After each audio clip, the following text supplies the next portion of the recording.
మనుషులను మోస్తున్నందుకు భూమి అడవట్లేదురా, మనుషులు తనని కలుషితం చేస్తున్నారని మాత్రం రోజు ఏడుస్తుంది. ఓ సంవత్సరం పంట ఉండదు, ఇంకో సంవత్సరం రేటు ఉండదు. ఈ రెండు వచ్చేపాటికి మేమే ఉండకుండా పోతున్నామండి. ఇంకా నాలాంటి ఎదవలైతే వ్యవసాయం చాలా చులకనగా చూస్తున్నారు. వ్యవసాయం చేసే విధానం మారితే చూసే విధానం కూడా మారుతుంది.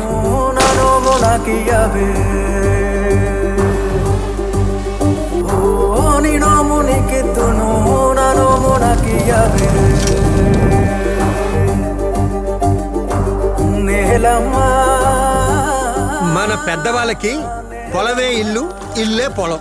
వాళ్ళు పొద్దునుంచి సాయంకాలం వరకు ప్రకృతిని ప్రేమిస్తూ వ్యవసాయం చేసేవాళ్ళు. సో ప్రకృతిని ప్రేమించే వాళ్ళందరినీ ముద్దుగా మిస్టర్ వర్క్ ఫ్రమ్ హోమ్ అని పిలుస్తూ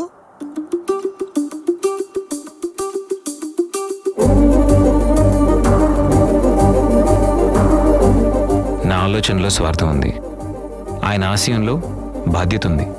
అందుకే ఆయనే దీన్ని ముందు నడిపించాలి. నేలమ్మా